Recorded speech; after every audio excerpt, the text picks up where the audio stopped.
Tu acclames le roi des rois. Tu n'acclames pas un homme, mais tu acclames un Dieu tout-puissant qui est assis sur le trône. Est-ce qu'on peut se mettre debout? Mets-toi debout, il n'y a que Jésus qui reste assis sur le trône.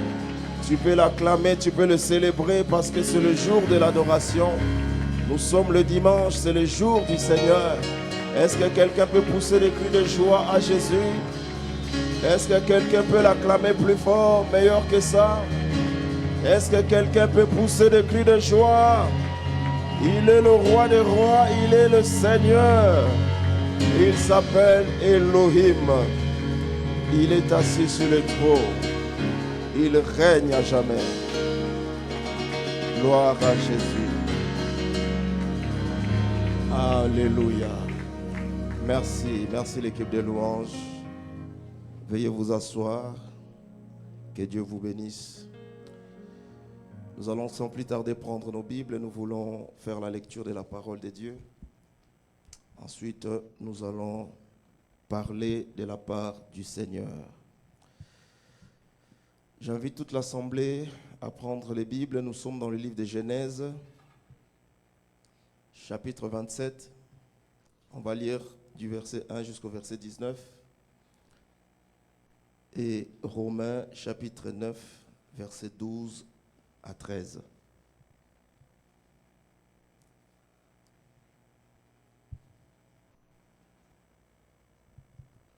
Genèse, chapitre 27, à partir de quel verset? Verset 1 jusqu'au verset 19. Nous nous mettons debout parce que nous voulons honorer le Seigneur au travers de sa parole. Genèse, chapitre 27, à partir du verset 1. Je lis pour la gloire de notre Seigneur Jésus-Christ, dans le livre de Genèse, chapitre 27, à partir du premier verset jusqu'au 19e. Isaac devenait vieux, et ses yeux s'étaient affaiblis, au point qu'il ne voyait plus. Alors il appela Ésaü, son fils aîné, et lui dit, « Mon fils !» Et il lui répondit, « Mais voici. » Isaac dit, « Voici donc, je suis vieux, je ne connais pas le jour de ma mort. Maintenant donc, je te prie, prends tes armes, ton carquois et ton arc, va dans le champ et chasse-moi du gibier.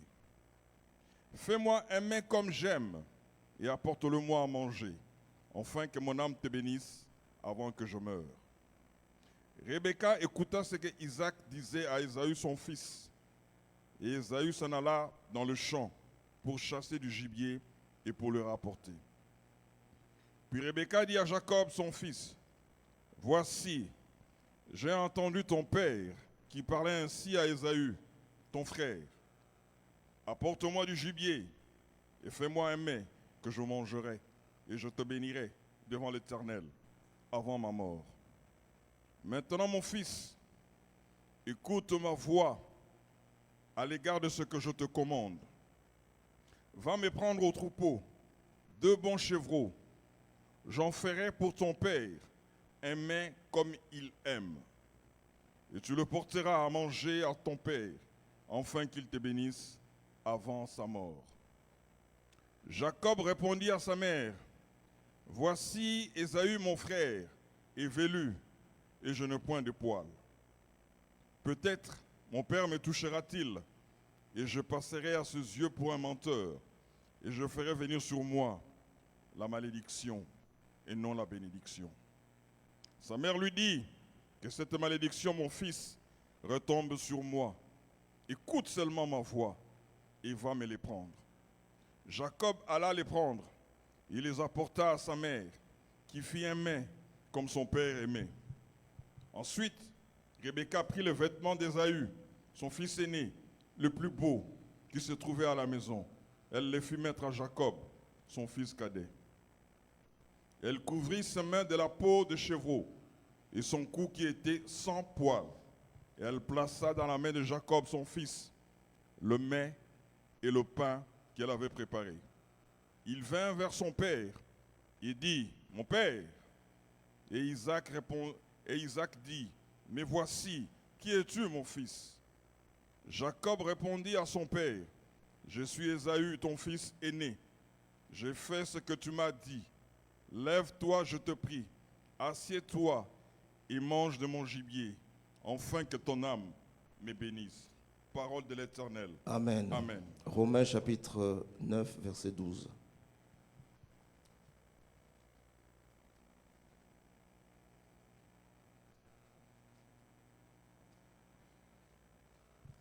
Romains 9, 12 à 13.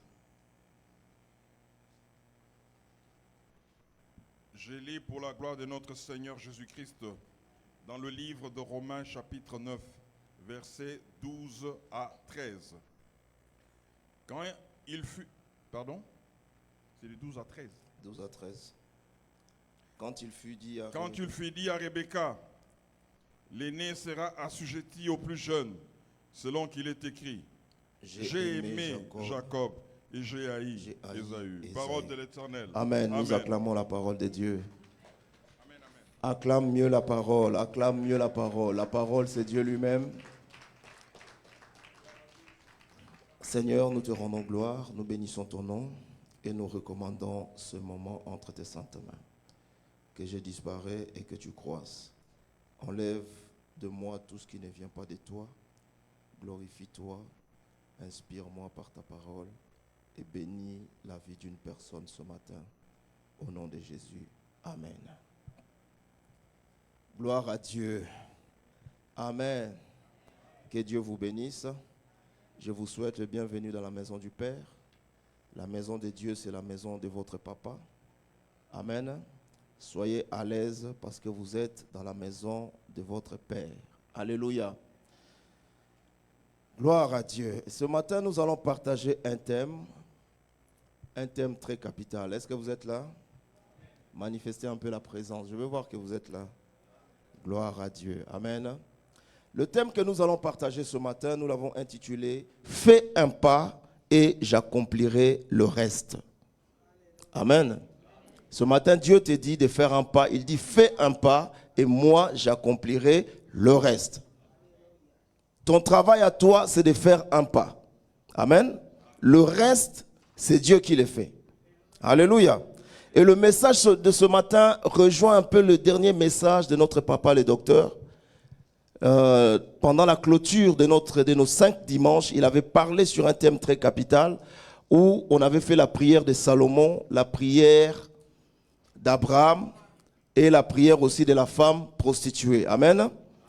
Et lorsqu'il a prêché, c'est exactement ce que je voulais prêcher aujourd'hui. Je lui ai dit, mais papa, vous avez prêché mon message. Il m'a dit, mais moi, je n'ai pas prêché ton message. Je ne savais pas que tu allais prêcher ça. Moi, j'ai prêché. Et j'ai dit, mais qu'est-ce que je dois faire? Je change de message? Il m'a dit, non, il ne faut pas changer. Il faut prêcher le même message, mais tu le prêches à ta manière, selon la petite grâce aussi que tu as. Amen. Et c'est d'autant ce qui est formidable avec le Seigneur, c'est que Dieu peut prendre la même chose, mais l'utiliser de plusieurs manières différentes. Amen. Dieu peut prendre le même passage, le même verset, le même chapitre, mais les dispatcher, les dispenser, le transmettre de manière différente selon le besoin de tout un chacun de nous. Quelqu'un me dit Amen. Parce que Dieu n'est pas un Dieu de système, mais c'est un Dieu multi-système. Un Dieu multiforme, un Dieu multifaçon, qui a plusieurs manières de faire les choses. Et nous avons expliqué il y a 2-3 semaines passées, un mardi où j'avais parlé sur un thème très capital, où j'avais parlé sur au-delà de l'ange. Pour ceux qui étaient là, se rappellent encore de ce message. J'avais expliqué que dans la piscine de Bethesda, il y avait un système établi dans la piscine. Le système était que pour recevoir la guérison, il fallait attendre l'arrivée ou la venue de l'ange. Et l'ange venait de temps en temps. Et lorsque l'ange venait, c'est seulement le premier qui se jetait dans la piscine qui était guéri. C'était un système qui était comme ça et on ne pouvait pas faire autrement. On ne pouvait pas être guéri autrement que par ce système-là. C'était un système établi. Mais lorsque Jésus arrive à la piscine de Bethesda, comme Jésus est multisystème, il amène un nouveau système qui est différent de l'ancien système. Quelqu'un me dit Amen. Parce que Dieu, comme nous avons dit, c'est un Dieu multisystème. Amen. Et il y a des personnes qui sont obligées de passer par le système. Parce que dans leur vie, dans leur famille, il y a des systèmes qui sont imposés et établis. Des systèmes par lesquels tout le monde doit passer. C'est-à-dire, si tu ne passes pas par là, tu ne peux pas. Tu ne peux pas prospérer, tu ne peux pas réussir. Il y a des familles comme ça, où il y a des systèmes qui sont déjà établis, des lois établies. Tout le monde est obligé de passer par là. Et je me souviens encore du témoignage du prophète Alain Kassamba quand il est venu. Il a dit, dans sa famille, tout le monde, il y a une loi dans la famille où tout le monde doit mourir à l'âge de 50 ans. Et toutes ses grandes sœurs sont mortes à l'âge de 50 ans. Mais quand lui, il arrive, il dit, moi, je dois arrêter ce système. Amen. Hein? Il y avait un système dans la famille. Et il y a des familles, il y a des systèmes comme ça, où on dit que dans cette famille, personne ne sera diplômé. Dans cette famille, personne ne peut réussir. Dans cette famille, même si tu te maries, tu vas toujours divorcer. C'est un système. Alléluia. Mais quand Jésus arrive, Jésus travaille au-delà du système. Dans la piscine, il fallait se jeter pour recevoir la guérison. Et on sait tous que lorsqu'on se jette, on est mouillé, n'est-ce pas? Parce qu'on ne peut pas se jeter dans la piscine et sans être mouillé. C'est-à-dire la condition pour être guéri, il fallait être mouillé. Donc quand on est mouillé, on est mouillé. Il n'y a pas mouillé à moitié. Mouillé, c'est... Quand tu te jettes, tu es mouillé. C'est que toutes les personnes qui étaient guéries étaient mouillées. Mais tous les mouillés n'étaient pas guéris. Parce qu'il fallait le premier mouillé qui va se jeter pour recevoir la guérison. Mais lorsque Jésus arrive, il dit à ce paralytique, lève-toi, prends ton lit et marche. C'est-à-dire pour toi, la guérison ne va pas passer par le système. Pour toi, la bénédiction ne passera pas par le système, mais tu seras béni en dehors du système. Je vais dire à quelqu'un ce matin, Dieu peut faire des choses dans ta vie en dehors du système établi de ta famille. Dieu peut se manifester dans ta vie en dehors du système établi. Dieu peut t'élever en dehors du système établi. Parce que Dieu n'est pas un Dieu de système, mais c'est un Dieu de multi. Quelqu'un me dit Amen. Quelqu'un me dit Amen. Quelqu'un me dit Amen. Je parle sur le thème, fais un pas et j'accomplirai le reste. Et il y a quelque chose de formidable que nous avons vu avec le docteur lorsqu'il a parlé de cette femme prostituée. Il dit que la femme prostituée, lorsqu'elle vient vers Jésus, elle prend un parfum de marque, un parfum qui coûte cher, un parfum de grande qualité. Elle va briser le parfum aux pieds de Jésus pour laver et nettoyer les pieds de Jésus. Et les gens ont dit, mais ce parfum, on aurait pu le vendre pour donner l'argent aux orphelins et aux veuves. Alléluia. Mais Jésus dit, les veuves et les orphelins, vous les avez tous les jours avec vous. Vous pouvez les bénir à tout moment. Vous pouvez leur donner l'argent comme vous voulez. Mais moi, vous ne m'avez pas tous les jours. Il dit, cette femme, l'acte qu'elle vient de poser, partout dans le monde où l'évangile sera annoncé, on parlera aussi de cette femme. Et aujourd'hui, nous sommes en train de prêcher en Suisse. Nous parlons encore de cette femme. Pourquoi? Parce qu'elle avait fait un pas. Voilà pourquoi j'ai dit, fais un pas et moi j'accomplirai le reste.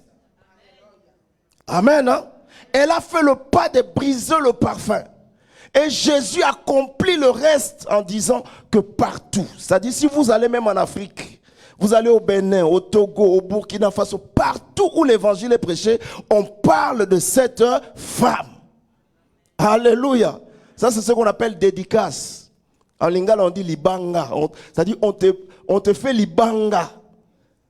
Amen. Hein? C'est-à-dire partout, même aujourd'hui, on parle de la femme. Ça, c'est dédicace qu'aucun musicien de ce monde ne peut te faire. Alléluia.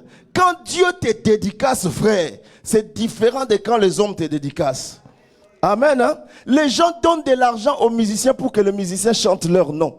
Il y a des gens qui donnent jusqu'à 50 000 francs, jusqu'à 60 000 pour qu'on les chante. Les hommes t'ont chanté, est-ce que Dieu t'a chanté aussi?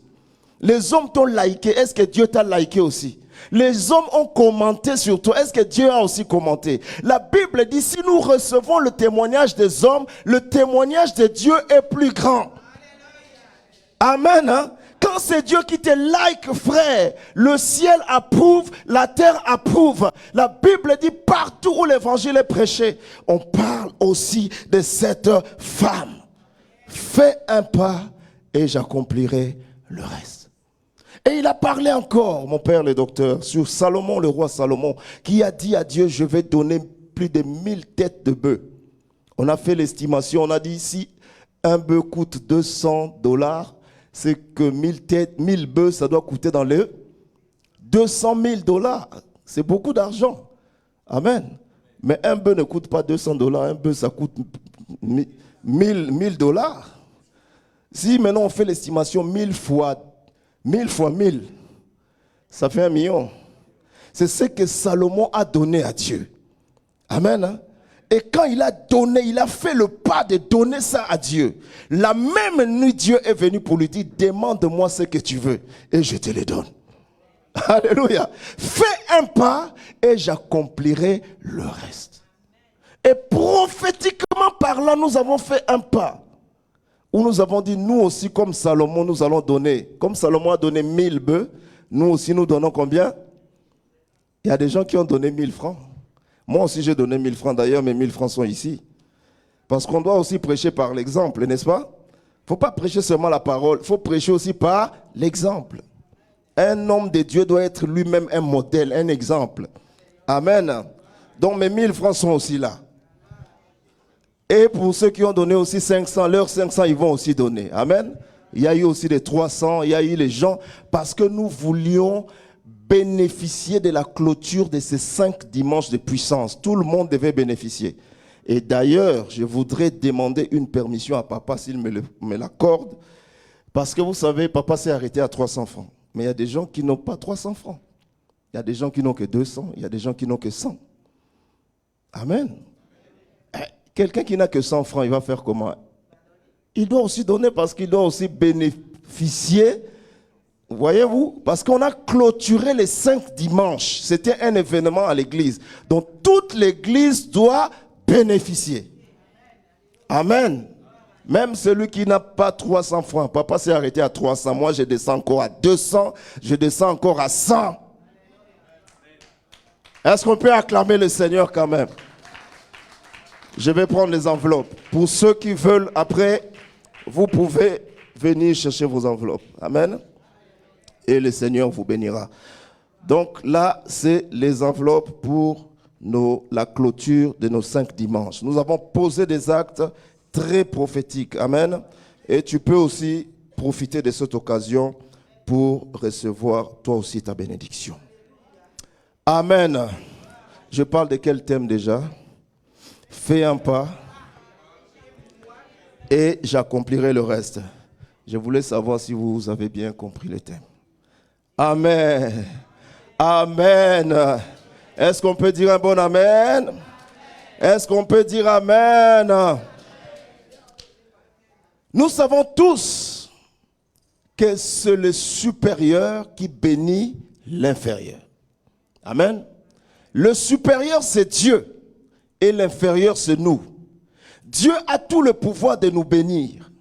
Il a tout le pouvoir de nous faire du bien. Il peut nous guérir. Il peut nous donner tout ce que nous avons besoin. Mais le supérieur qui est Dieu, parfois exige à l'inférieur de faire un pas avant de recevoir sa guérison. Amen. C'est-à-dire, Dieu n'est pas un dictateur. Il veut te bénir, mais toi, tu dois faire aussi un pas. Amen. La Bible dit, Dieu dit aux enfants d'Israël, je vais vous amener dans un pays où coule le lait et le miel. Dans ce pays-là, il y a la pluie de l'avant et de l'arrière-saison. Dans ce pays-là, le soleil est là toute l'année. C'est un beau pays, un pays magnifique, un pays agréable et beau à vivre. C'est un pays où coule le lait et le miel. Dieu leur dit, je vais vous envoyer dans ce pays, je vais vous donner ce pays. Mais Dieu ne leur dit pas que pour avoir le lait et le miel, il y a un travail qu'il faut faire. La première des choses, c'est que pour avoir du lait, on doit élever des vaches. Quelqu'un me dit amen. Pour élever des vaches, ce n'est pas facile. Il faut les nourrir, il faut les entretenir, il faut traire le lait pour qu'il y ait du lait. La deuxième chose, pour avoir du miel, il faut élever des abeilles. Les abeilles aussi, ça pique, ce n'est pas facile à élever. c'est que Dieu va te bénir, mais il y a un pas que tu dois faire aussi. Il y a un travail que toi aussi tu dois faire. Il y a des gens qui attendent que la bénédiction descende seulement du ciel dans leur vie.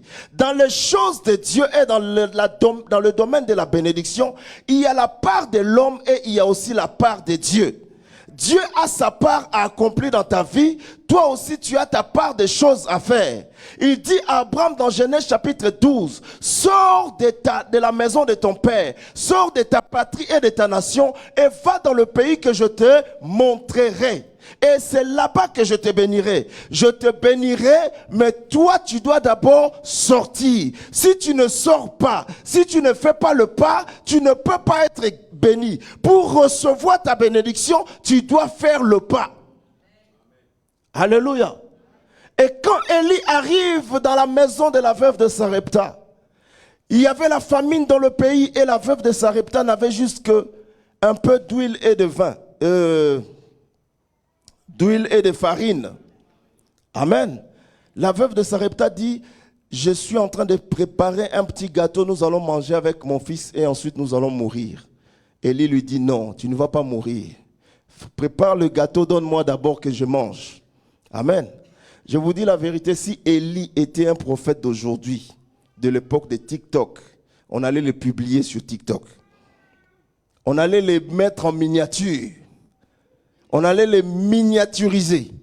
Parce qu'un prophète qui arrive chez une femme qui n'a plus rien, mais il dit à la femme, ce que tu as là, tu me donnes d'abord, je mange d'abord, et ensuite toi tu seras béni.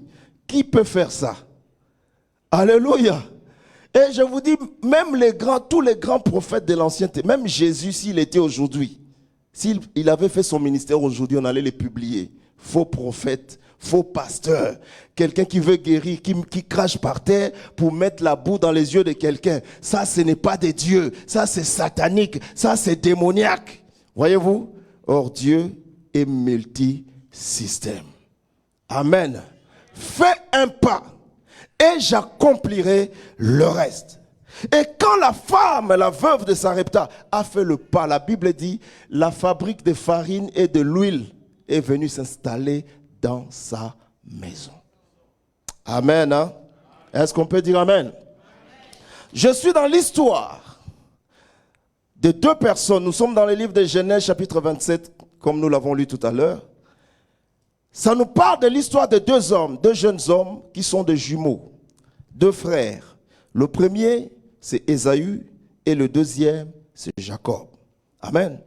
Lorsque ces enfants étaient encore dans le ventre de leur maman, Rebecca, une parole de Dieu va venir vers Rebecca et Dieu va dire à Rebecca, voici, il y a deux enfants qui sont dans ton ventre. Ces deux enfants dans ton ventre sont deux nations. Ce sont aussi deux peuples qui sont dans ton ventre. Mais tu dois savoir une chose, c'est qu'au sorti de tes entrailles, le second ou le cadet va dominer sur l'aîné. C'est-à-dire c'est le plus petit qui va dominer sur le plus grand. C'est lui qui va supplanter, qui va dominer, qui va assujettir, qui va prendre de l'ascendance sur son grand frère. Or, le plus petit, c'est Jacob. Et le grand, c'est Ésaü. Alléluia. Et la Bible dit pas, alors qu'ils n'étaient encore que dans le ventre de leur maman, la parole de Dieu était déjà prononcée sur leur vie. Et nous avons lu Romains chapitre 9, verset 12 à 13. La Bible dit, ici c'est Dieu qui parle lui-même. Il dit, j'ai aimé Jacob, j'ai haï Ésaü. C'est Dieu qui le dit. Alléluia. Et on peut se poser maintenant la question. Ces enfants, les jumeaux, étaient encore dans le ventre de leur mère. Ils n'étaient encore que de masse informe. Dans le ventre de leur mère. Ils n'avaient connu ni le bien ni le mal. Mais Dieu dit, j'ai aimé Jacob, j'ai haï Ésaü. Amen. Mais qu'est-ce que Ésaü a fait de mal à Dieu pour que Dieu puisse le haïr alors qu'il n'est encore que dans le ventre de sa mère? Amen. C'est une question qu'on peut se poser. Un enfant innocent qui est dans le ventre de sa mère, qui n'a jamais rien fait, mais Dieu dit, j'ai haï Ésaü. Amen. La gloire de Dieu est de cacher les choses, la gloire des rois est de révéler les choses. Amen. Proverbe chapitre 25, verset 2. Et Dieu dit, j'ai aimé Jacob. Mais Jacob aussi n'est que dans le ventre de sa mère. Qu'est-ce qu'il a donné de spécial à Dieu? Qu'est-ce qu'il a fait comme prière? Qu'est-ce qu'il a fait comme offrande? Il n'a rien donné, il n'a rien fait, il n'a rien demandé. Mais Dieu lui dit, j'ai aimé Jacob. Alléluia. Tu n'as rien demandé à Dieu, mais ce matin Dieu te dit, je t'aime tel que tu es. Alléluia. C'est pourquoi dans la vie, il y a des personnes qu'il ne faut jamais combattre. Il y a des personnes qu'il ne faut jamais toucher. Il y a des personnes qu'il ne faut jamais provoquer. Parce que tu peux croire être en train de combattre un homme, mais tu combats contre le Seigneur. Parce que quand Dieu aime un homme, tu peux le combattre, tu peux lui mettre les bâtons dans les roues, tu peux vilipender son nom, tu peux parler, lui faire des faux témoignages. Mais une chose est sûre, l'amour de Dieu est sur lui. Alléluia. Et Jacob était aimé depuis le ciel. Depuis le ventre de sa mère, Dieu dit, j'ai aimé Jacob. Amen. Il n'a rien donné, il n'a rien fait, il n'a fait aucune prière. Mais Dieu dit, je l'aime. Je l'aime comme il est, pas parce qu'il est plus beau, pas parce qu'il est plus grand, pas parce qu'il est riche ou parce qu'il a de l'argent. Je l'aime comme il est. Ce matin, je te dis que le Seigneur t'aime comme tu es. Le Seigneur t'aime comme tu y es. Alléluia. J'ai aimé Jacob. Tu peux combattre Jacob. Tu peux tout faire, mais Dieu l'aime. Et ce n'est pas une sentence qui vient des hommes, mais ça vient depuis le ciel. Une sentence, un décret qui a été retenu depuis l'éternité. Dieu a dit, au sorti de tes entrailles, c'est le dernier, c'est le plus petit qui va dominer sur le plus grand. Vous n'avez jamais remarqué dans une famille, des fois ce sont les plus petits qui dominent. Vous arrivez dans une famille, c'est le plus jeune, ou celui qui est au milieu là, qui est plus intelligent, qui comprend vite les choses. Quand il y a besoin de quelque chose, c'est lui qu'on appelle. Quand on a besoin d'un conseil, on se confie à lui. Pourquoi? Parce que même s'il est plus jeune, mais en lui, il y a quelque chose de Dieu. Alléluia. En lui, il y a l'amour de Dieu. En lui, il y a la grâce de Dieu. C'est la raison pour laquelle David, qui était le plus jeune de sa famille, pouvait venir et dire, je vais affronter Goliath. Les gens ont dit, mais toi tu es le plus petit, attends. Il a dit, non, je suis le plus petit, mais j'ai quelque chose de Dieu en moi. Est-ce qu'il y a quelqu'un qui a quelque chose de Dieu en lui ce matin? Je crois qu'en toi il y a quelque chose de Dieu. Je crois que tu n'es pas un homme ordinaire. En toi il y a une grâce. En toi il y a une bénédiction. En toi il y a une faveur divine. Parce que Dieu a dit, j'ai aimé Jacob. Est-ce que je peux avancer? Dites-moi un bon amen et j'avance. Dites un amen bien. Dites un amen bien. J'étais en train de dire que c'est un décret du ciel. Quand le ciel a déjà écrit sur ta vie, aucun homme sur la terre ne peut annuler ce que Dieu a écrit sur ta vie. Alléluia. Quand Dieu a déjà décidé que tu ne mourras pas, même si tous les sorciers de ton village se réunissent, tu ne mourras pas parce que Dieu a déjà décrété. Nul ne peut annuler la parole de Dieu. Alléluia. Jacob, on peut le traiter de tous les noms. Jacob, c'est le menteur. Jacob, c'est l'usurpateur. Jacob, c'est le trompeur. Traitez-le de tous les noms que vous voulez. Mais quand Dieu le regarde, Dieu dit, j'ai aimé Jacob. C'est ce qu'on appelle la grâce de Dieu. La grâce est un calcul bizarre. Tu ne peux pas comprendre, mais lui, il n'a rien de spécial. Mais comment il réussit comme ça? Vous savez, il y a certaines personnes, tu regardes sa tête, bizarre, mais on te dit qu'il est millionnaire. Tu dis, mais moi, je suis en forme. Je suis intelligent. Des fois, même plus intelligent que lui. Mais qu'est-ce que je fais de faux? Mais lui, il prospère, il réussit, il monte, il avance. Tu ne comprends pas? Amen. Ce n'est pas son problème à lui. C'est le problème de la grâce qui est sur lui. Alléluia. C'est le problème de ce que Dieu a déposé dans sa vie. Et au lieu de combattre un homme comme ça, la seule chose que tu peux faire, c'est toi aussi te retourner vers celui qui donne la bénédiction. Amen. Au lieu de combattre quelqu'un, va demander aussi à Dieu. Pierre a dit à Jésus, Seigneur, si c'est toi qui est sur l'eau, donne l'ordre que moi aussi, je puisse marcher sur... Amen, hein? Ça dit, toi Seigneur, si c'est toi, moi aussi je dois marcher. Si c'est Dieu qui bénit, si c'est Dieu qui a béni l'autre, c'est qu'il peut aussi me bénir.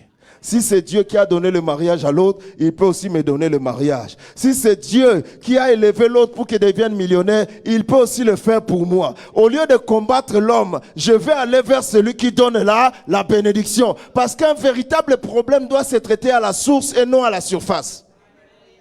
Alléluia. Quand tu combats quelqu'un, tu traites le problème à la surface.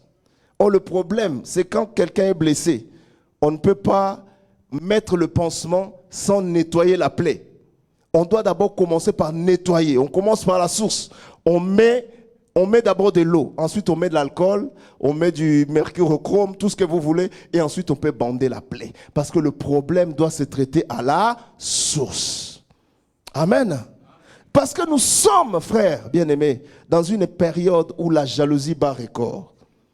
Nous sommes à une époque où on peut te jalouser seulement à cause des habits que tu as portés. Alors que les habits, tout le monde peut s'en acheter ici. Alors que la voiture, tout le monde achète. On a même nos enfants ici qui achètent des Mercedes. Ça dit, si tu as tes fiches de paye, tu vas chez BMW, on va te donner une voiture. Amen. Mais on peut te tuer pour ça. Pour des chaussures, on peut te tuer, frère. Pour une perruque, on peut te tuer parce que les gens sont devenus tellement jaloux. La Bible dit, dans les derniers temps, les gens seront mauvais. Les gens seront fanfarons, ennemis des gens de bien, cherchant le plaisir plus que Dieu. Comment encore? Emportés, orgueilleux. Alléluia. Irréligieux. Les gens sont devenus irréligieux. Ils n'ont même pas pitié de l'homme. Amen. J'ai entendu le témoignage d'une jeune fille qui s'est fait tuer par sa meilleure amie. Vous qui avez des meilleurs amis, les besties, les meilleurs besties. Je ne dis pas que c'est mauvais, mais il faut faire aussi attention. Amen. Elle marche avec sa bestie. C'est ma bestie. Elle marche. Bestie. Mais c'est toujours elle. Quand elle sort, c'est toujours elle qu'on drague. Les hommes, les garçons ne regardent qu'elle, ne regardent pas la bestie. C'est toujours elle, son travail marche bien, ses affaires marchent bien, tout ce qu'elle fait réussit. La bestie, il n'y a rien. Et la bestie a commencé à avoir de la jalousie. Vous savez ce que la bestie a fait? Elle est allée voir sa propre maman biologique. Elle dit, maman, je ne comprends pas ma meilleure amie, tout ce qu'elle fait réussit. Les garçons courent derrière elle, son travail marche, ses études marchent, elle a de l'argent et moi je n'ai rien. Et c'est la maman qui dit à sa fille, on va aller chez le marabout. C'est la maman. Amen. Voilà pourquoi envoyez vos enfants à l'église. Laissez vos enfants venir dans le Seigneur. Amen. Il y a des mamans sorcières. Elle prend sa fille, on va chez le marabout. Ils arrivent chez le marabout dit, ok, on va faire des cérémonies. Amenez-moi ses cheveux, amenez-moi ses ongles et amenez-moi un sous-vêtement de la fille. Et ils sont allés, vous savez, les filles, comme elles sont des besties, elle peut entrer dans la chambre de l'autre, elle peut toucher à tout, elle peut lui faire les ongles, tout. Elle a tout pris, ils ont amené chez les féticheurs. 2 mois après, la fille, elle a fané. Elle n'avait plus la beauté, elle n'avait plus rien, plus beauté, plus éclat. Les affaires ne marchaient plus, le travail ne marchait plus. Et c'est l'autre qui a commencé à prospérer. C'est la bestie qui a commencé à prospérer. Ça marchait pour elle maintenant. Et la maman était contente parce que ça marchait. Or, le marabout a dit, dans 3 mois, il faut revenir parce qu'on doit renouveler les fétiches. Parce qu'avec le diable, il y a toujours des conditions. Amen. La véritable richesse, c'est celle que Dieu donne. Parce que quand Dieu te donne, il n'y a pas de conditions. Quand le diable te donne, il y a trop de conditions. On va te dire, il ne faut pas être trempé par la pluie. On va te dire, il faut manger la viande des serpents 3 fois par mois. Tu vas trouver ça où? On va te dire, il faut porter un caleçon rouge tous les jours. Tu vas trouver ça où? Donc, avec le diable, il y a toujours des conditions. Et le diable, le marabout dit, il faut revenir dans 3 mois. Dans 3 mois, ils arrivent chez le marabout a déménagé. Ils ont cherché le numéro, le comptable du marabout, le marabout a déménagé. On ne pouvait plus renouveler les fétiches. Vous savez ce qui s'est passé? La fille a attrapé la folie. Amen. Ça, c'est ce qu'on appelle retour à l'expéditeur. Elle a attrapé la folie. Elle est devenue la bestie. A attrapé la... Amen. Et dans la folie, comme elle courait partout, elle traversait la route n'importe comment, elle s'est fait écraser par une voiture. Elle est morte. Quand elle est morte, c'est sa maman maintenant qui a attrapé là. Voyez-vous? Donc la maman là, elle a perdu sa fille, elle a perdu l'autre dame et la fille de la dame. À cause de quoi? De la jalousie. Amen. Voilà pourquoi j'ai dit, nous sommes dans un monde où la jalousie bat record. Alléluia. Tu ne sais pas qui est qui. Tu connais les visages des gens. Tu connais leur gentillesse. Mais est-ce que tu connais leur cœur? Est-ce que tu connais la personne que tu fais entrer dans ta chambre? Tu dis, c'est ma meilleure amie, elle peut entrer. Moi, ce que je mange, elle aussi, elle peut manger. Il n'y a pas de souci. Mais elle peut porter tes habits, elle peut tout faire. Mais est-ce que tu connais son cœur? Tu ne connais pas le cœur. Alléluia. Mais gloire soit rendue à Dieu. Parce que quand Dieu t'a aimé, il t'a aimé. Quand Dieu te protège, il te protège. La Bible dit, si l'Éternel ne garde la ville, celui qui la garde, garde en vain. C'est que le véritable gardien de la ville, c'est l'Éternel des armées. C'est Dieu qui te garde, c'est Dieu qui te protège, c'est Dieu qui est autour de toi. On peut s'élever, on peut essayer de t'empoisonner, on peut essayer de te faire du mal, mais tant que Dieu est avec toi, cela sera nul et sans effet au nom de Jésus. La Bible dit, ils nous feront la guerre, ils ne nous vaincront jamais. Amen. On te fera la guerre, on ne te vaincra jamais. Quelqu'un me dit amen. Quelqu'un me dit amen. Ne combat jamais une personne que Dieu a bénie. Mais demande toi aussi à Dieu de te bénir. Amen. Ce n'est pas parce que quelqu'un, son travail marche bien, il faut le jalouser. Non. Demande aussi à Dieu. Nous avons un Dieu qui est riche. Un Dieu de millionnaires. Un Dieu de milliardaires. Et ce Dieu peut aussi le faire pour toi. Quelqu'un me dit amen. Quelqu'un me dit amen. Alléluia. Je connais le témoignage encore d'un frère qui était en train de prier à l'église. Cet homme était déjà presque millionnaire. Et il disait à Dieu, Seigneur, je sais que bientôt, d'ici là, je serai millionnaire. Je vais toucher mon premier million parce que l'entreprise commence à marcher. Et j'ai des partenariats, j'ai des actionnaires, ça marche bien. Et il priait, c'était dans un programme. Il dit, Seigneur, cette fois-ci, je veux devenir milliardaire. Après mes millions, je vais monter à l'étape des milliards. Il priait comme ça. Il était déjà riche, mais il demandait encore à Dieu. La Bible dit, demandez et on vous donnera. Frappez, on vous ouvrira. Cherchez et car on donne à celui qui demande, on ouvre à celui qui frappe et celui qui cherche, trouve. Amen. Et il y a encore un passage qui dit, demandez afin que votre joie soit parfaite. Donc Dieu veut que tu demandes. Il veut que tu lui demandes. Alléluia. Il a dit à Salomon, demande-moi ce que tu veux. Amen. Et ce frère était en train de demander à Dieu, il a dit, Seigneur, je veux que tu m'amènes dans la dimension des milliards. Fais quelque chose, je crois que c'est possible avec toi. À côté de lui, il y avait un autre frère, lui, il était pauvre. Et lui aussi, il était en train de prier. Vous savez, les pauvres, quand ils prient fort. Il criait, Seigneur, Seigneur, moi je veux que tu me donnes $500. $500. Parce que mes affaires pour démarrer, j'ai besoin seulement de 500. Il priait tellement fort qu'il dérangeait toute l'église. Et le frère millionnaire là le regarde, dit, frère, papa, calme-toi. Lui, il ne voulait pas. Seigneur, je veux, donne-moi $500. Il s'agitait dans tous les sens. Le millionnaire dit, papa, tu déranges Dieu seulement pour $500. Attends. Après le culte, je vais te donner $1000. Comme ça, tu te calmes. Tu arrêtes de déranger Dieu. Alléluia. Nous, on demande des millions, on demande des grandes choses. Toi, tu es à $500 en train de t'agiter comme ça. Pourquoi? Le Dieu que nous prions, c'est un Dieu riche. Un Dieu de millionnaires, un Dieu de milliardaires. J'annonce à quelqu'un ce matin, Dieu est capable de déclencher, de libérer, d'ouvrir tes finances. Dieu est capable d'activer ce qui a été bloqué dans ta vie. Lorsque Salomon a posé l'acte de donner 1000 bœufs à Dieu, Dieu lui a dit, demande-moi ce que tu veux. Salomon a dit, je veux la sagesse. Dieu lui dit, comme tu as demandé la sagesse, en dehors de la sagesse, je t'ajoute encore la richesse. Tu as un Dieu riche, dis-moi amen. C'est comme le docteur dit, je suis riche, mais c'est l'argent qui me manque. La richesse, c'est dans la tête. Je suis déjà riche, mais c'est juste l'argent qui manque. L'homme de grande vision est dans le cœur de Dieu. L'homme des petites visions est dans le dos de Dieu. Ce matin, tu dois avoir la grande vision. Au nom de... Est-ce que je peux continuer? Je suis toujours dans mon thème. Fais un pas et j'accomplirai le reste. Dans le livre que nous avons lu, Genèse chapitre 27, nous voyons l'histoire d'une famille. Il y a toute une famille. Il y a le père qui est Isaac, la mère qui est Rebecca, et nous avons les enfants qui sont Ésaü et Jacob. Donc c'est une famille. Maintenant, je veux que vous regardiez avec moi l'image du père. Amen. Le père ici symbolise Dieu. Est-ce que vous me suivez? Le père, c'est qui? C'est Dieu. La mère symbolise deux choses. La mère symbolise Jésus-Christ et la mère symbolise aussi le père spirituel. Je vais m'expliquer, vous allez comprendre. Je sais que quelqu'un se dit, mais comment la mère peut symboliser Jésus alors que la mère c'est une femme?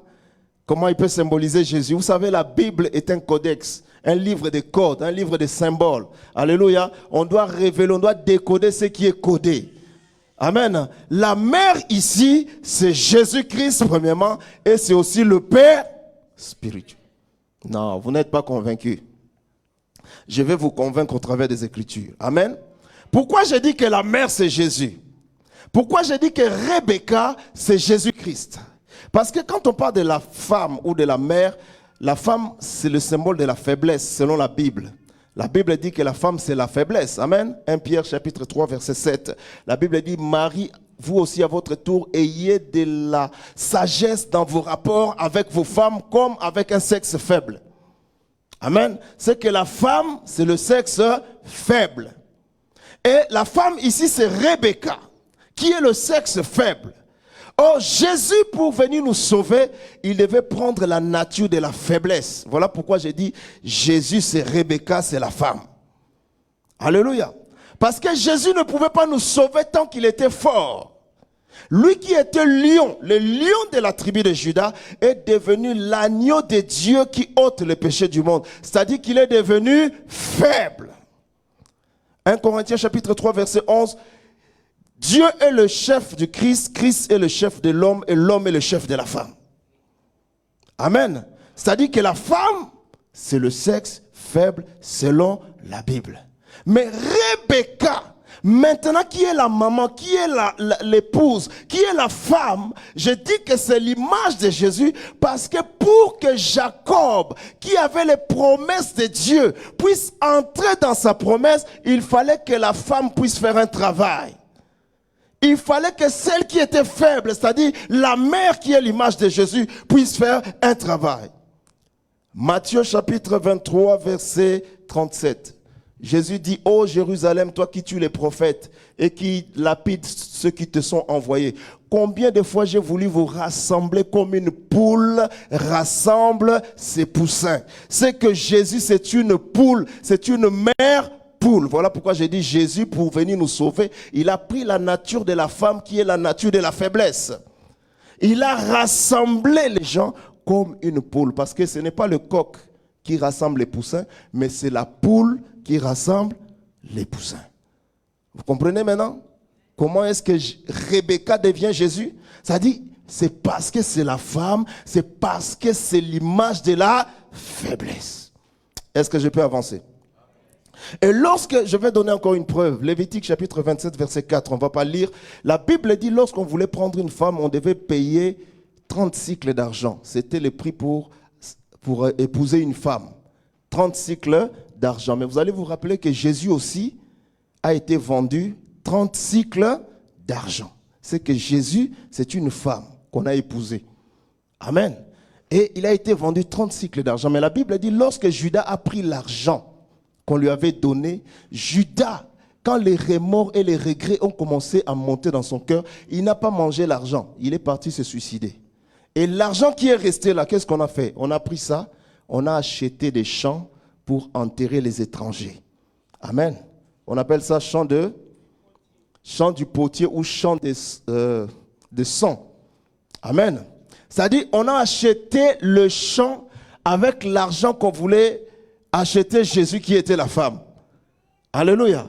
Et ce champ-là, on dit c'est le champ pour enterrer les étrangers. Parce que autrefois en Israël, les étrangers n'avaient pas de champ sépulcral. On ne pouvait pas les enterrer. Ils n'avaient pas de terre pour être enterrés. Mais à cause de Jésus, les étrangers ont pu avoir accès maintenant pour être aussi enterrés en Israël. Et l'Israël dont je parle maintenant là, ce n'est pas l'Israël qui se trouve au Moyen-Orient. Mais c'est l'Israël spirituel que nous sommes. C'est qu'aujourd'hui, nous avons une terre aussi en Israël. À cause de qui? À cause de Rebecca. Alléluia. Parce que vous allez comprendre que la conversation ici se passe entre Isaac et Ésaü. Isaac dit à son fils, va me chercher du gibier dans la forêt, tu vas me le préparer, je vais manger, ensuite je vais te bénir. Donc la bénédiction ici était réservée uniquement, exclusivement à Ésaü. Amen. Mais la maman qui est Rebecca, qui était à côté, a intercepté le message. Et elle vient dire à son fils Jacob, Jacob, écoute ma parole. Tu vas aller derrière la maison, tu vas me prendre 2 chevreaux. Tu vas me les amener, je vais les préparer comme ton père aime. Amen. Et quand il va manger, c'est toi qui seras béni à la place de ton grand frère. Donc vous comprenez que c'est la mère qui intervient pour que Jacob soit béni. Amen. Donc si la mère n'intervient pas, Jacob ne peut pas être béni. Oh, la mère, c'est Jésus qui est venu nous sauver parce que la bénédiction et les alliances étaient destinées à Ésaü. Ésaü, c'est l'image d'Israël. Jacob, c'est l'image de nous, les nations et les églises. Amen. Oh, toutes les bénédictions de Dieu, les promesses, les alliances, la loi, c'était destiné pour Israël. Ce n'était pas pour nous. Mais à cause de Rebecca, oh my God, my Jesus. Rebecca arrive, il dit, écoute mon fils, va me chercher les chevreaux, tu me les amènes, je vais les préparer comme ton père aime. Parce que c'est la mère qui connaît le goût du père. Oh! C'est Rebecca qui connaît le goût de son mari. Il dit, je vais les préparer comme ton papa aime. C'est-à-dire, quand il va manger, il ne va pas faire la différence si c'est les animaux de brousse ou si ce sont les animaux derrière la maison. Il ne va pas faire la différence parce que je vais tellement bien préparer. Vous savez, une maman, une femme, les jeunes filles, vous êtes là, vous qui aspirez au mariage, il faut savoir le goût de ton mari. Il faut savoir ce que ton mari aime. Hein? Les mariages, ce n'est pas seulement tu viens et puis tout va bien. Non, tu dois savoir ce que ton gars, ce que ton mari aime. Amen. Les mamans aussi, vous devez savoir ce que votre mari aime. Et j'ai vu une fille qui a dit, moi je sais seulement préparer du riz et bouillir les œufs, c'est tout. Mais elle est mariée. Mais tu fais comment? Ton mari ne va pas manger du riz tous les jours. Non. Tu ne vas pas manger des œufs tous les jours. Tu dois connaître la sauce. Alléluia. Tu dois connaître la sauce, frère. Amen. Tu dois savoir faire ça, frère. Moi, je ne peux pas manger du riz tous les jours. Je ne suis pas M. Chin Chuan. Je ne suis pas Kim Jong-un. Je ne peux pas manger... non.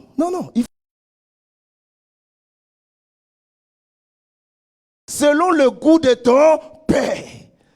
Oh, quand il va manger, il ne saura même pas faire la différence. Alléluia. Maman les mamans vous devez savoir faire la sauce. Alléluia. Les papas sont contents quand on parle des mamans. Mais quand on parle d'eux, ils sont calmes. Les papas aussi, on doit parler de vous. Amen. Hein? Quand tu es exigeant, tu exiges de bonnes choses, tu veux qu'on te prépare bien, tu dois aussi savoir laisser l'argent à la maison. Ah oui, il faut laisser l'argent à la maison. Toi, tu veux manger de bonnes choses, tu ne laisses rien à la maison, ça ne marche pas comme ça. Je vous dis la vérité, les femmes telles que vous les voyez là, même si elle est plus riche que toi, c'est ton argent à toi qu'elle veut manger. C'est vrai ou pas? Les mamans, même si elles gagnent plus que toi, elle a besoin de manger ton argent. C'est-à-dire, même si tu gagnes peu, tu dois toujours lui donner. C'est comme ça. La Bible dit à la femme, tous les désirs de ton cœur seront portés vers ton mari. C'est-à-dire, tous ces désirs, c'est vers toi. Tu dois faire ça. C'est comme ça. Amen. Tu dois l'entretenir, tu dois être bien avec elle. Tu dois laisser aussi. Quelqu'un me dit Amen. Est-ce que je peux avancer? Est-ce que je peux avancer? On acclame très fort le Seigneur. Alléluia. Je suis toujours dans mon thème.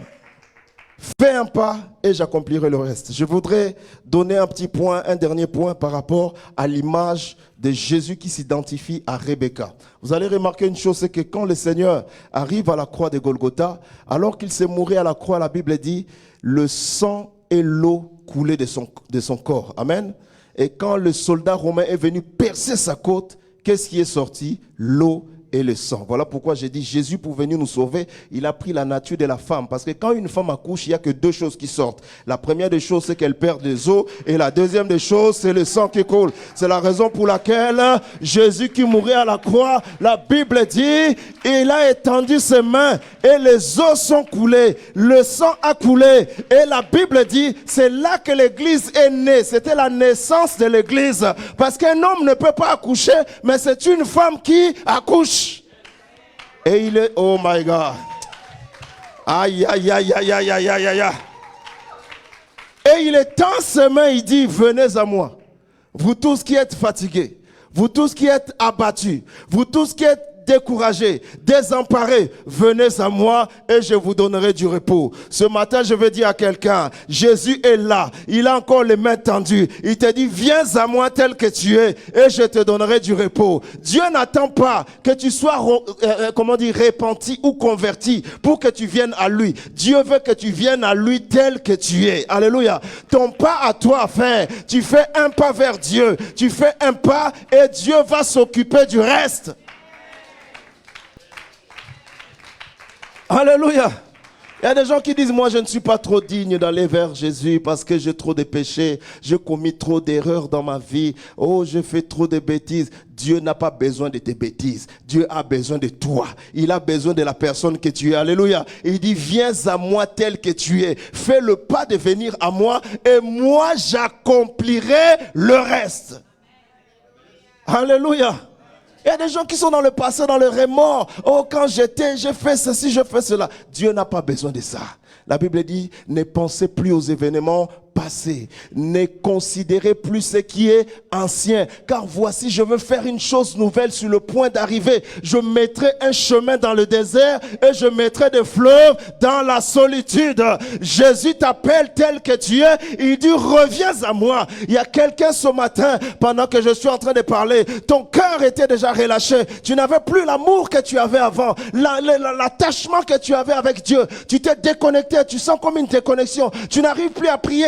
Tu n'arrives plus à t'engager. Tu n'arrives plus à venir à l'église. Tu n'as plus l'amour, le feu que tu avais au départ. Ce matin, le Seigneur te dit, lève-toi, fais un pas. Fais un pas vers moi. Fais un pas et moi j'accomplirai le reste. Tu n'as pas besoin de te poser 10 000 questions, mais lève-toi tel que tu es. Tu dis, Seigneur, mais voici tel que je suis. Je viens devant toi. Accomplis le reste. Et le Seigneur va s'occuper du reste. Est-ce que quelqu'un est là ce matin? Il y a des personnes, quand tu as reçu le Seigneur, quand tu as accepté Dieu, tu avais l'amour de Dieu, tu étais attaché, tu étais impliqué dans les choses de Dieu, tu étais assidu au temple, mais à un certain moment, tu sens une froideur dans ton cœur, tu n'arrives plus à prier, les choses ne marchent plus, ta communion avec Dieu a baissé. Oh my God, ce matin, Jésus a encore les bras tendus, il dit, fais un pas vers moi, fais un pas et j'accomplirai le reste.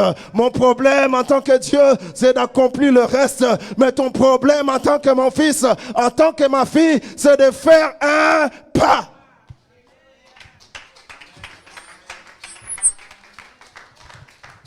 Alléluia. Fais un pas et j'accomplirai le reste. Je vais clôturer par là. Vous allez remarquer une chose. Il y a une conversation entre le père et le fils aîné. Le père dit au fils aîné, va me chercher le gibier. Tu vas me les préparer et je vais manger. Amen. Ça, c'est la conversation du père et du fils aîné. Mais quand la mère arrive, elle aussi, elle vient avec une autre conversation. Il dit au fils cadet, tu vas aller me chercher. Je vais les préparer selon le goût de ton père. Mais remarquez quelque chose ici de très particulier. Genèse chapitre 27, verset 9. La Bible dit, le fils cadet va dire à sa mère, maman, si j'amène à manger à papa et qu'il me touche, il verra que je n'ai pas de poils. Mon grand frère, lui, il est velu, il est poilu, et moi, je n'ai pas de poils. Et si le père remarque que je n'ai pas de poils, je vais attirer sur moi la malédiction et non la bénédiction. Écoutez la réponse de la mère, qui est Jésus. Il dit à son fils cadet, il dit, la malédiction de ton père va retomber sur moi. Ésaïe chapitre 53. La Bible dit, le châtiment qui nous donne la paix est tombé sur lui. Est tombé sur Rebecca. C'est-à-dire, la malédiction ne viendra pas sur toi. Ça va retomber sur moi. Qui a cru à ce qui nous était annoncé? Qui a reconnu le bras de l'Éternel? Il s'est élevé devant lui comme une faible plante, un rejeton qui sort d'une terre desséchée. La Bible dit, il n'avait ni beauté ni éclat pour attirer nos regards. Homme de douleur, habitué à la souffrance, semblable à celui dont on détourne le regard. Nous l'avons dédaigné. Nous n'avons fait de lui aucun cas. Rejeté des hommes, abandonné de Dieu. La Bible dit, cependant, c'est de nos péchés qu'il s'est chargé. C'est nos iniquités qu'il a portées. Le châtiment qui nous donne la paix est tombé sur lui. Le châtiment, la punition, la malédiction est tombée sur Jésus. Voilà pourquoi je vais dire à quelqu'un, tu n'es plus sous la malédiction parce que la malédiction est tombée sur Jésus. La Bible dit, il n'y a plus de condamnation pour ceux qui sont encore dans le Seigneur. La malédiction est tombée sur Rebecca parce que c'est Rebecca qui a dit à son mari, cette malédiction va tomber sur moi. Que cette malédiction tombe sur moi. Et la malédiction est tombée sur Rebecca. Les châtiments qui nous donnent la paix, qui nous donnent la guérison, qui nous donnent le salut, le châtiment qui nous libère est tombé sur Jésus. Et par ces meurtrissures, nous sommes guéris. Je dis à quelqu'un, je lève ma main droite. Si tu es malade, reçois ta guérison au nom de Jésus. Ce n'est pas la main d'un homme qui se lève, mais c'est la main de Dieu qui se lève pour te dire, reçois ta guérison au nom de Jésus. Ah! Quelqu'un fait ah! Fait ah! Fait ah! Alléluia. Ah, acclame le Seigneur, ça c'est bon. Ça c'est bon, ça c'est bon. Ça c'est bon. Amen. J'ai dit Rebecca, c'est d'abord Jésus, l'image du Christ, mais c'est aussi le Père spirituel. Vous allez maintenant comprendre pourquoi j'ai dit ça. Amen. Parce que le Père spirituel, c'est la personne que Dieu met devant toi pour activer certaines choses qui sont en toi. Pour activer certaines grâces. Amen. Quand moi je suis venu dans le Seigneur en 2006, je ne connaissais rien des choses de Dieu. Je ne savais même pas que j'allais devenir pasteur. Je ne savais pas. J'étais comme tous les autres jeunes là. J'étais un peu fou. Et je faisais n'importe quoi. Je viens à l'église, je ne savais pas. Mais le Père spirituel, mon père le docteur, savait déjà. Amen. Il savait déjà qu'il y avait une grâce sur moi. Un appel de Dieu sur moi. Moi, je ne savais pas. Hein? Et c'est quelque temps après, il a commencé à me travailler, à me préparer, à me travailler, à me préparer, à me préparer, à me préparer, jusqu'à ce que ce qui était en moi puisse s'activer. Amen. Voilà pourquoi j'ai dit, en toi, il y a des choses, il y a des grâces, il y a des bénédictions que le Père spirituel que Dieu t'a donné doit activer. Amen. Et le Père spirituel ici, j'ai dit, c'est Rebecca. Parce que les promesses étaient sur Jacob. Depuis le ventre de sa mère, Dieu a dit, il va dominer sur son grand frère. Mais c'est Rebecca qui doit faire le travail pour que Jacob puisse entrer dans sa bénédiction. C'est-à-dire, si Rebecca, qui est l'image du Père spirituel, ne vient pas, Jacob, malgré ses promesses, toutes les promesses, il ne va pas entrer dans sa bénédiction. Il faut que le Père spirituel puisse activer les choses. Voilà pourquoi il ne faut jamais parler mal du Père spirituel. Il ne faut jamais critiquer le Père spirituel. C'est lui qui t'impose la main. On ne parle pas mal de lui. Amen. Parce que quand tu parles du mal de lui, tu t'attires la malédiction. Parce que c'est lui qui a le pouvoir d'activer les choses. C'est comme nous avons nos frères ici. Parmi nous, il y a des serviteurs de Dieu, des futurs pasteurs, des jeunes, des enfants qui sont là. Et qui sait ce qu'ils vont devenir demain? Même eux-mêmes ne le savent pas. Amen. Mais il faut un homme de Dieu qui va activer ce qui est en toi. Amen. C'est la raison pour laquelle Rebecca dit, je veux faire comme ton père aime. Toi, vas-y seulement. Prépare, amène-moi. Moi-même, je vais préparer. Parce que moi, je connais le Père. Donc, la personne qui connaît Dieu, c'est Jésus. Lui, il connaît Dieu. La Bible dit, c'est celui qui est monté. Celui qui est monté, c'est celui qui est descendu. C'est-à-dire, la personne qui connaît Dieu bien, c'est Jésus lui-même. Amen. Il connaît le cœur du père, de son mari. Il sait ce que le mari aime, à quelle heure le mari doit se coucher, qu'est-ce que le mari veut manger aujourd'hui. C'est la femme, c'est la mère qui connaît cela. Il dit, je vais le faire comme ton père aime. Et quand il va manger, il va te bénir. Amen. Et quand le père a mangé, quand il a été rassasié, il dit, mon fils, maintenant viens. Quand tu satisfais le cœur de Dieu, Dieu va satisfaire aussi tes besoins. Alléluia.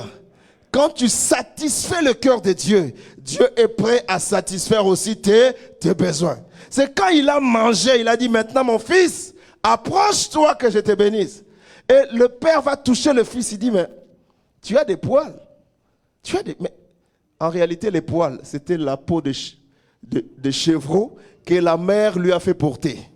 Parce que la mère connaît toutes les stratégies. Il faut faire attention avec les mamans. Elles connaissent toutes les stratégies, frère.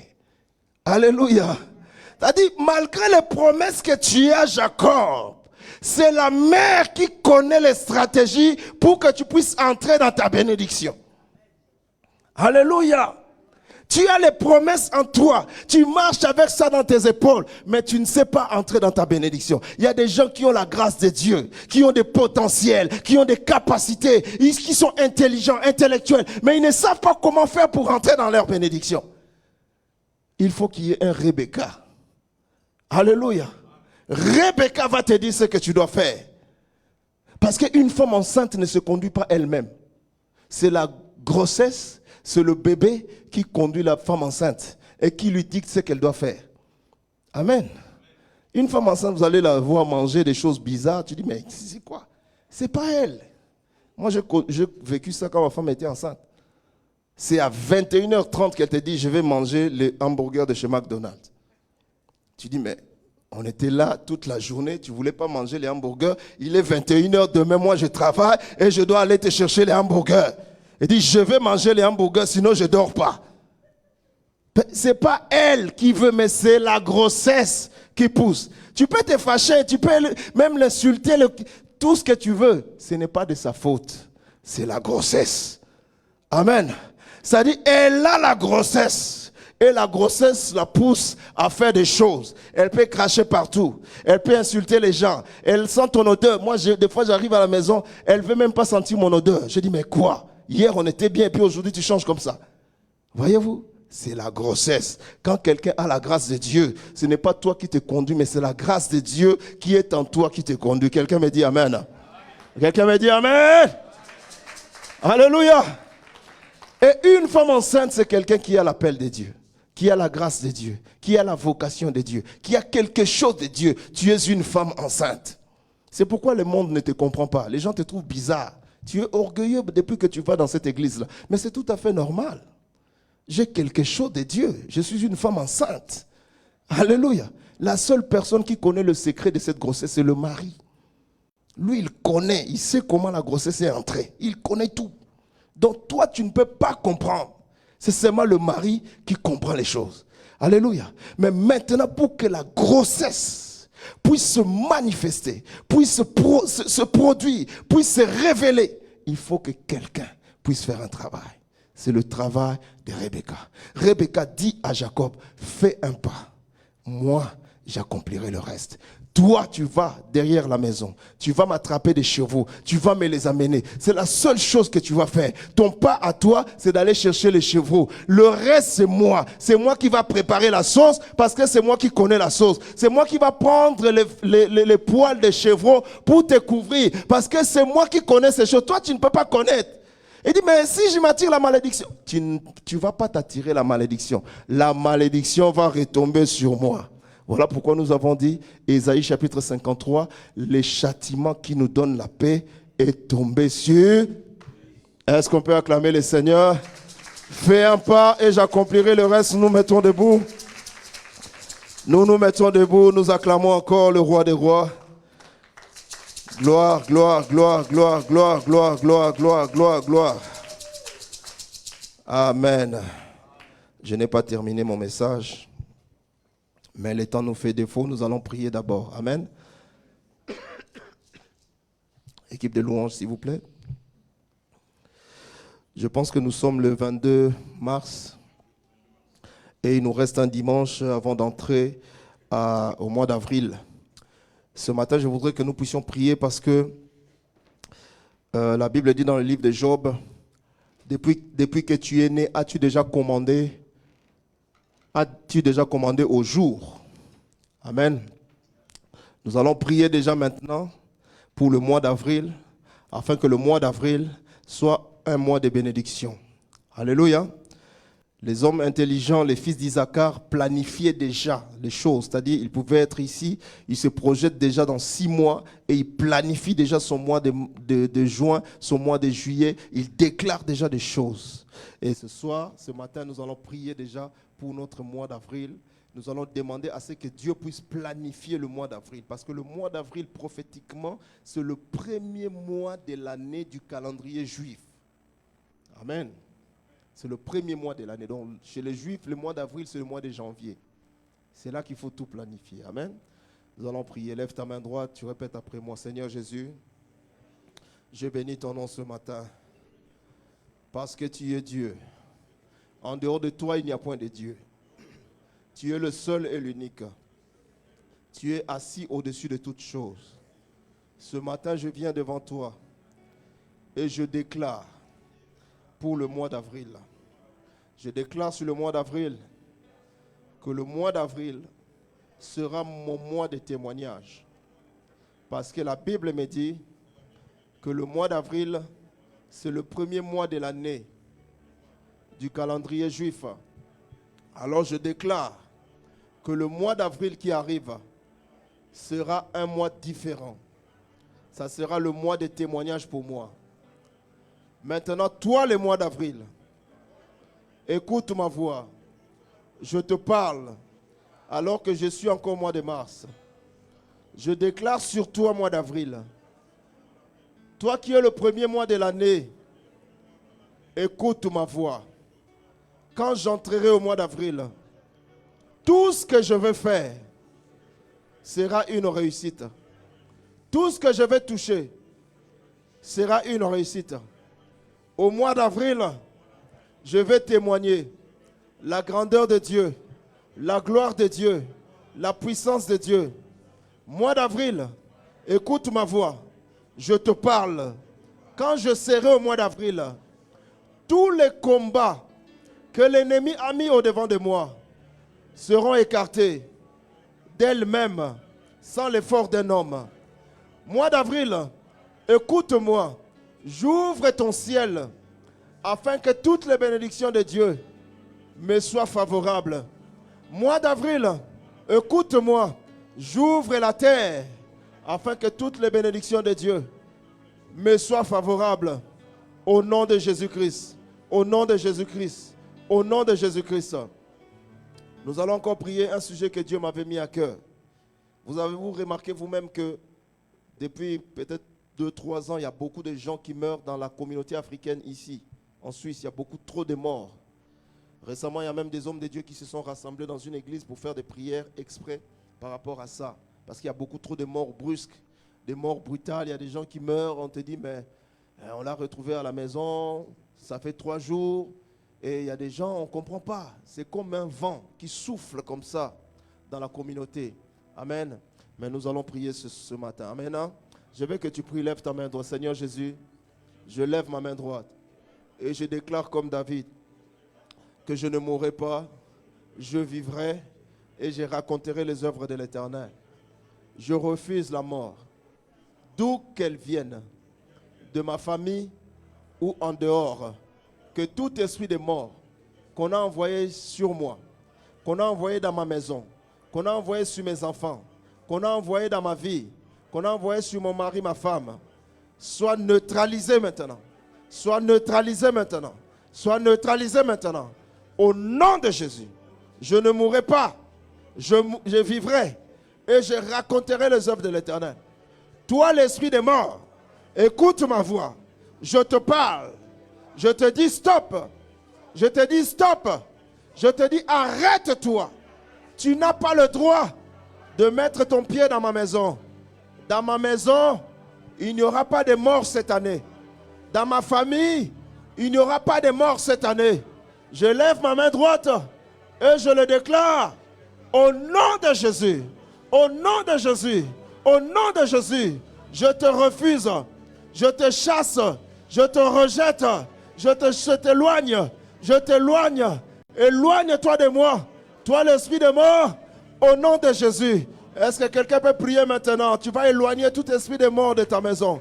Commence à prier, tu dis j'éloigne tout esprit de mort, mort subite, mort brutale, mort brusque. Je t'éloigne, éloigne-toi, éloigne-toi, vas-y prie. J'éloigne la mort, je chasse maintenant tout esprit de mort, envoyé, programmé, reprogrammé. Moi je le chasse, moi je le détruis, moi je le chasse au nom de Jésus. Je le refuse, je le rejette au nom de Jésus. Je ne mourrai pas, je vivrai, je refuse tout esprit de mort. Toi l'esprit de mort, éloigne-toi. Commence à prier, commence à prier, commence à prier, commence à prier, commence à prier, commence à prier, commence à prier, commence à prier au nom de Jésus, au nom de Jésus, au nom de Jésus, au nom de Jésus. Je refuse tout esprit de mort. J'éloigne cela, je détruis cela, je détruis cela au nom de Jésus, au nom de Jésus, au nom de Jésus, au nom de Jésus. Je refuse, je ne mourrai pas. Mes enfants ne mourront pas. Ma femme ne mourra pas. Dans ma famille, il n'y aura pas de mort. Dans ma maison, il n'y aura pas de mort. Je refuse cela. Et dis non à cela. Je rejette cela. Au nom de Jésus. Au nom de Jésus. Au nom de Jésus. Au nom de Jésus. Au nom de... Au nom de... Je vais donner encore 2 sujets de prière. Nous allons prier. Après, on va s'arrêter là. Amen. Nous allons prier maintenant contre tout esprit. J'ai parlé tout à l'heure, quand j'ai commencé mon message, j'ai parlé du système. Vous savez, il y a des systèmes. Dans des familles, il y a des systèmes. Amen. Ce sont des systèmes établis ou des lois établies, si tu veux. Tu peux chasser, tu peux détruire toutes les lois qu'on a établies dans la famille, toutes les lois négatives qui pèsent sur ta vie. Amen. Il y a des lois de la pauvreté. Il y a des lois de la maladie. On dit dans une famille, le père est mort du cancer, c'est que les enfants doivent aussi mourir des cancers. Moi, je dis non. Amen. Et comme les gens sont européanisés et, comment on dit, intellectuels, ils trouvent tout normal. Amen. Oh, ma mère, elle était diabétique, je dois aussi être diabétique. Ce n'est pas normal. Toi, tu es un enfant de Dieu. Amen. Hein? Tu dois refuser le système. Ça, ce sont des systèmes établis. On a dit tout le monde doit mourir comme ça. Tout le monde doit vivre cette maladie. Tout le monde. Moi, j'ai dit non à cela au nom de Jésus. Vas-y, commence à détruire tous les systèmes qu'on a établis qui pèsent sur toi, qui pèsent sur ta vie. Commence à les détruire, les briser. Tu dis, je détruis tous ces systèmes du monde des ténèbres qu'on a établi sur moi, qui pèsent sur moi, qui déstabilisent ma vie. Tout le système de pauvreté familiale, héréditaire, je viens le détruire, je viens le détruire, je viens le détruire, je viens le détruire, je viens le détruire, je viens le détruire. Toute pauvreté familiale, tout esprit de mort héréditaire, toute maladie héréditaire, tous les cancers héréditaires, maladie, oh manderekosa. Rekoriabasa nderekoma. Eriandeko yabasa. Vas-y, prie encore, prie encore, prie encore. Prie encore, prie encore. Prie encore, prie encore. Roko Yosanda. Je détruis tous les systèmes qu'on a établis sur ma vie, sur moi. Je détruis, je brise cela. Par le nom de Jésus, je détruis, je refuse tout ce qu'on a installé dans le monde des ténèbres, dans le monde des ténèbres. Tout ce qu'on a mis. Oh my God, je détruis tous les systèmes établis. Morayaka. Au nom de Jésus-Christ. Au nom de Jésus. Toutes les maladies génétique, héréditaire. Moi, je refuse. Moi, je détruis. Moi, je... Ah, vas-y, prie. Prie encore, prie encore. Rokoyo Sandaraba. Enderekaya Massa, Rekoya. Au nom de Jésus. Au nom de Jésus. Au nom de Jésus. Au nom de Jésus. Je refuse cela. Au nom puissant de Jésus-Christ. Je refuse. Je détruis. Je refuse. Et je sors de tous les systèmes qu'on a établis. Au nom de Jésus-Christ. Au nom de Jésus. Au nom de Jésus. Au nom de Jésus. Au nom de Jésus. Au nom de Jésus. Vas-y encore, prie. Vas-y encore, prie. Vas-y encore, prie. Vas-y encore, prie. Vas-y encore, prie. Vas-y encore, prie. Au nom de Jésus de Nazareth, je prie encore. Je monte encore. Tous les systèmes établis. Je détruis. Je détruis. Je détruis. Je détruis. Je détruis. Je détruis encore. Et Robosa. Et Yababa. Oria Baba. Au nom de Jésus. Au nom de Jésus. Au nom de Jésus. Au nom puissant de Jésus. Oh Rekayaba. Enderebosoko. Au nom de Jésus. Au nom de Jésus. Alléluia. Au nom de Jésus. Nous allons prier. Un dernier sujet. Vous savez, il y a une chose. C'est que parmi les choses que les diables ciblent dans la vie des gens, il y a premièrement la santé et il y a aussi les finances. Amen. Le diable, s'il veut te détruire, il va toucher à ta santé. Et parce que quand la santé est touchée, tout est bousculé. Tu ne peux rien faire. C'est-à-dire que tu ne peux plus rien faire. Tu es bloqué. C'est-à-dire que la santé, c'est une richesse. Amen. Les gens pensent que la première richesse, c'est l'argent. Non. La première richesse, c'est d'abord la santé. Et il y a des gens qui ont des maladies. C'est comme je dis, on est dans un pays des rationnels. On trouve tout normal. Il y a des maladies qui ne sont pas normales. Amen. Tu ne peux pas avoir 50 ans et être cardiaque. Moi, je ne crois pas à ça. Tu ne peux pas avoir... Tu as seulement 55 ans et les reins sont déjà foutus. Mais comment ça se fait? Ce n'est pas normal. Amen. Tu vas prier contre toutes les maladies sataniques dans ta vie, dans la vie de tes enfants, dans la vie de ton mari. Il y a des gens qui ont des dépressions nerveuses. Tu ne comprends pas. Il déprime, il a la dépression. Et on dit que c'est normal. Ce n'est pas normal au nom de... Tu vas prier toute maladie satanique, je détruis dans ma vie, dans mon corps, dans mon âme, dans mon esprit, dans ma maison, sur mes enfants, je détruis. Au nom de Jésus. Au nom de Jésus, au nom de Jésus, au nom de Jésus. Au nom de Jésus, prie encore.